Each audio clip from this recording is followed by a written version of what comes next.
Je suis avec Théo Fontani. Qu'avez-vous retenu de ce match? C'est un match assez difficile pour nous dans la défaite, parce que c'est une Coupe de France, donc c'est élimination directe. Donc pour nous, la Coupe c'est fini. On s'en était fait un objectif, donc on est tous très déçus, surtout sur un score et sur un match aussi serré. C'est un peu cruel, mais c'est le hockey, c'est comme ça. D'accord. Avez-vous un rituel d'avant-match? Ouais, bien sûr, on a tous notre rituel. Ça passe par au début dans le vestiaire, ensuite notre échauffement c'est toujours le même, la préparation d'avant-match. C'est quelque chose qu'on répète et puis ça nous fait du bien de nous mettre dedans par ce rituel-là. Ouais. D'accord, merci. Je suis avec Antoine Rage. Bonjour. Bonjour. On s'est déjà vu à Asiago. Oui, effectivement. Et que faites-vous à côté du sport? Alors, à côté du sport, je suis auditeur financier dans un cabinet. Voilà. Comment avez-vous trouvé l'ambiance du match? L'ambiance très bonne dans les tribunes. Sur le terrain, ça s'est plutôt bien passé. Ça n'a pas été trop accroché. Les deux équipes, je pense, ont fait un très bon match. Et ça tourne à la fin, à 10 secondes de la fin, sur un très beau lancer de Romain Masson. Et voilà, on trouve ça très injuste parce que c'est difficile de se battre tout le match pour perdre à 10 secondes de la fin. Mais voilà, c'est comme ça. Et vous faites des études? Oui, j'ai fait des études, donc 5 ans, un master ça s'appelle, dans une école. Et donc maintenant, là, ça fait 3 ans et demi que je travaille donc, comme auditeur financier dans un cabinet. Merci. Merci à toi. Je suis avec Guérin Jérôme, capitaine de l'équipe de Caen. Comment préparez-vous votre équipe pour les championnats et coupes? On essaie d'aborder les matchs avec le plus de sérieux possible. Donc l'importance dans le vestiaire, c'est de réussir à motiver ses troupes et les cadrer vers l'objectif qu'on se fixe, à savoir gagner un match. Parce qu'on a tendance des fois à commencer des matchs avec un manque de discipline et un peu trop de souplesse. Donc c'est dans le discours et dans l'attitude, essayer de garder tout le monde motivé vers un objectif. Quel est votre objectif de la saison? C'est de jouer les playoffs sur le championnat élite. Donc ça passe par terminer dans les 6 premiers du championnat. Et après, ça sera une seconde phase qui commencera avec des phases de playoffs, donc quart de finale, demi-finale. Mais l'objectif pour l'instant, c'est de terminer dans les 6 premiers pour jouer les playoffs. Bonne continuation et à dans 15 jours. Ça marche, merci. Je suis avec Bernard Séguil, entraîneur de l'équipe de Caen. Et ce soir, qu'est-ce qui fait la différence en tant qu'entraîneur? Alors la différence ce soir, pas grand chose, 10 secondes de jeu peut-être, je sais pas. Pas grand chose, je pense que c'est deux équipes qui se tiennent très bien. Ça a été serré tout le long du match. Et c'est du détail, voilà, c'est du détail et un peu de réussite aussi. Ils en ont eu un petit peu plus je pense que nous, mais pas grand chose, il n'y a pas une différence énorme. Avez-vous été joueur avant? Ah oui, j'ai eu une longue carrière de hockeyeur sur glace. Après, j'ai joué aussi au roller pendant 4 ans. Et puis après, j'ai raccroché les patins, comme on dit. Et puis, je me suis occupé surtout d'entraînement. Au niveau de l'équipe de France, comment faites-vous pour sélectionner des joueurs? Alors, concernant les plus jeunes, on a des parcours de sélection qui sont identifiés avec des journées de détection. Et pour les seniors, c'est au travers des matchs qu'on les voit et qu'on pense qu'on peut leur donner une chance ou pas. Voilà, c'est à travers les matchs de l'élite, du championnat de l'élite. Et à dans 15 jours?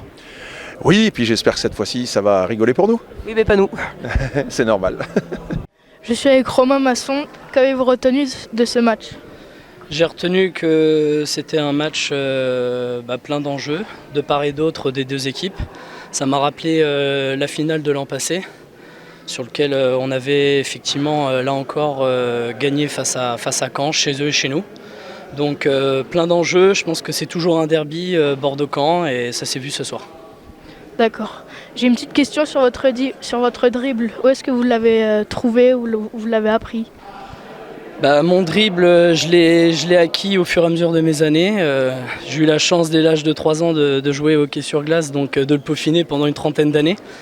Après, des fois on a une petite lumière qui nous oriente vers la cage et un petit peu de chance, ça se provoque et la preuve encore ce soir. D'accord. Félicitations pour votre match et à la prochaine. Merci beaucoup. Je suis avec Thomas Paradis. Et quelle est l'action que vous avez retenue de ce match? Très beau, il est beau le micro, hein. C'est toi qui l'as tricoté Évidemment. C'est magnifique. Alors l'action c'est la faute sur Oru qui est non sifflée. Après il marque 2 buts, ils viennent à 3-2. Et je pensais qu'on allait se faire avoir encore une fois, mais non parce qu'en fait on a le numéro de Caen, donc en fait on arrive à sortir des situations difficiles et à passer devant eux souvent, très souvent. Hein, on se rappelle l'année dernière, cette année encore une fois. Donc ouais, c'est la punition sur Oru qui n'est pas sifflée, elle était flagrante et on aurait pu faire 3-1 et prendre le large, mais malheureusement on s'est fait contrer 2-2, 3-2, donc on aurait pu avoir de gros problèmes après ça, quoi.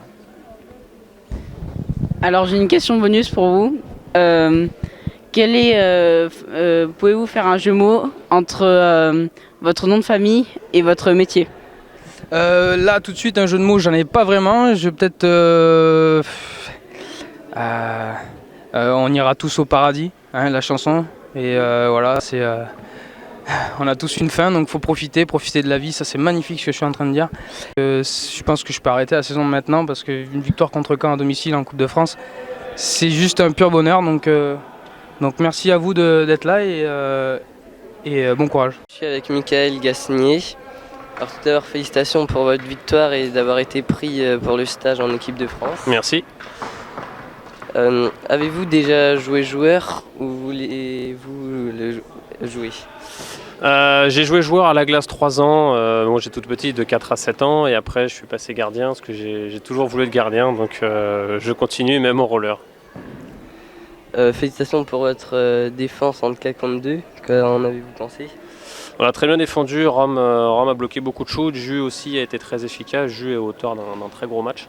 Après en tant que gardien, 4 contre 2, c'est vrai qu'il y a plus de pression, il me semble on était mené 1-0 il me semble à ce moment-là, on sait très bien qu'il ne faut pas en prendre un deuxième sinon le break est fait, et en plus après on est encore à 3 contre 4, mais non c'est vrai que c'est plaisant, mais surtout parce que les joueurs devant toi aussi se défoncent et ça donne envie aussi de faire le maximum pour pas prendre justement ce deuxième but qui pourrait faire beaucoup plus de mal à l'équipe que de bien, ça c'est sûr.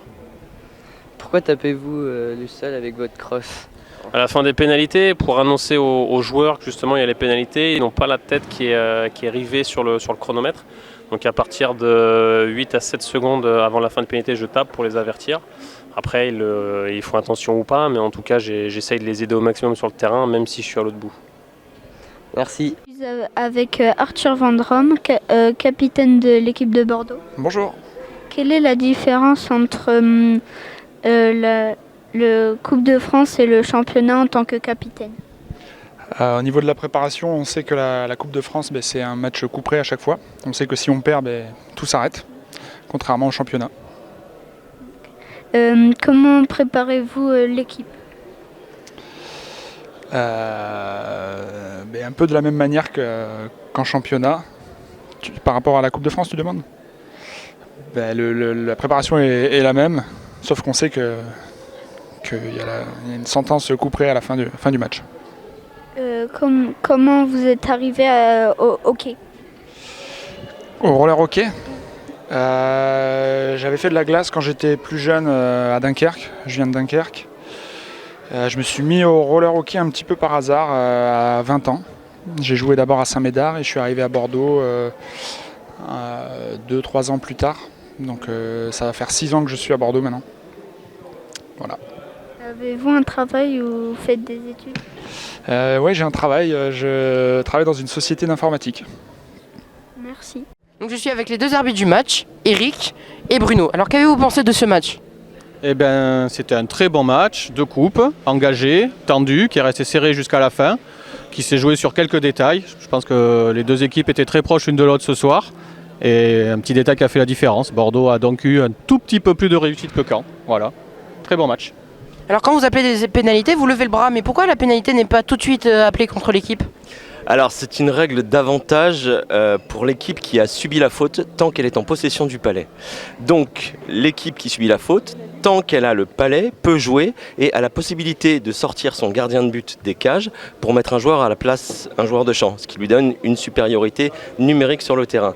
Et quand l'équipe qui est fautive récupère le palais, on siffle, on arrête le jeu et on indique la faute. Voilà. Merci. Donc, je suis avec Madame Beutron, la directrice de la Fédération française de roller sport. Et qu'est-ce que vous faites dans la fédération ? Donc je suis directrice et je suis en charge de coordonner l'ensemble des services et l'ensemble des projets qui sont mis en œuvre pour la fédération. Donc je suis sur tous les aspects administratifs, juridiques, les ressources humaines et le financier essentiellement. Alors avez-vous un autre métier que ce métier-là ? Non, c'est mon métier principal. Après j'ai des activités bénévoles en dehors. Et avez-vous déjà fait du roller ? Non, pas du tout, mais je ne demande qu'à m'y mettre. Je suis sportive mais pas dans le roller. Merci.